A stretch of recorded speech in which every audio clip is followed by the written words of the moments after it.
Mbulabinaka and good afternoon to you all. And my best wishes for a happy 2016, which I am happy to see you starting with 3 new classrooms and new furniture and equipment. This past week has proven to be a trying one because of the tropical cyclone and tropical depression we experienced. It caused me to postpone my visit to the north.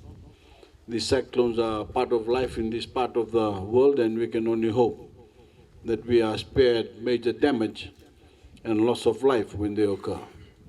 We also need to always be prepared. Of course, my government will provide full assistance to all the Fijians in the affected areas. I want to thank you all for making your preparations and listening to the advice and instructions of our emergency response authorities. And I wish to thank those agencies, including law enforcement agencies, for working around the clock to make sure that we, all Fijians, are safe. This is a very special day on my visit to Honolulu, because today I visit 3 schools. This morning I presided over the opening of new building facilities at Tanduawata Secondary School in Undu and the commissioning of a water purification project in Rabuka village in Namuka. And when I leave here, I will travel the short distance to the Walambasonga Secondary School to open a new classroom block there. So we are very busy here in Honolulu improving the quality of life and of course the quality of education, which brings us all together here this afternoon. And there is a good reason why these schools are so special to me. I will leave office one day when my service as your Prime Minister is complete. And when that day comes, if anyone asks me what I was proudest of, what I would want my government to be remembered for, I think I would say that I want to be known as the Prime Minister who made education free for all Fijians.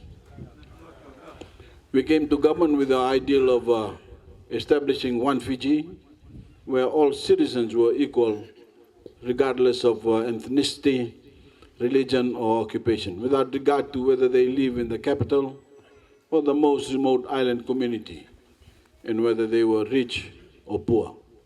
And we quickly realized that education was the key to the future we all wanted.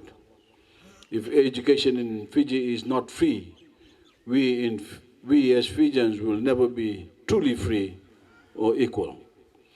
Education is the greatest equalizer. It is how we build a better meritocracy. It is the way we build the clever society we want to be.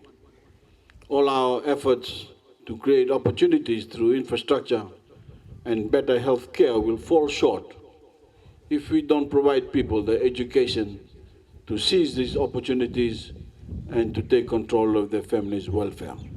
So we freed families of the burden of payments, extra payments, and special payment to the schools.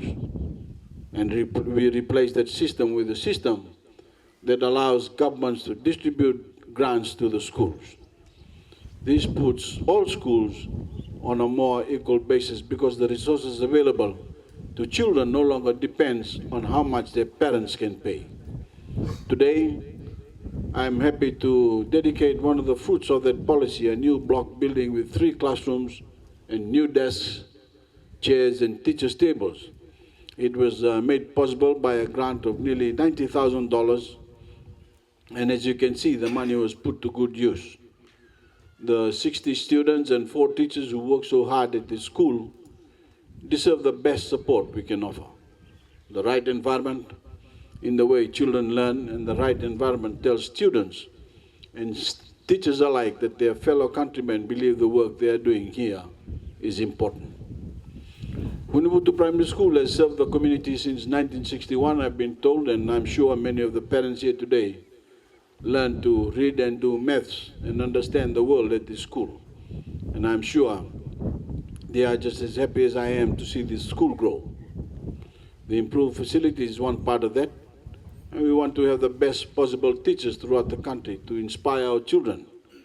Better facilities for our children to learn in and better equipment and other educational materials for our children. So we are supporting our teachers with training and incentives. We are working in partnership with the schools and communities to give them what they need. And we are working with experts to improve the curriculum and the resources available to our children and our teachers. Always respect each other. Always remember that boys and girls and men and women are equal. They are equally precious to God and equal under the laws of Fiji. We are all God's creation and God's children. God gave us all talent and intelligence, and we need to respect each other for that and learn from each other and be kind to each other.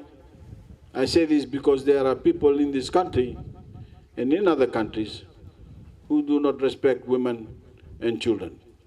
We must set the proper examples for our sons and daughters, teach them by example to be kind, to be gentle, and to be caring. Teach them to use the strength for good and never to be violent toward the women and the children in their lives.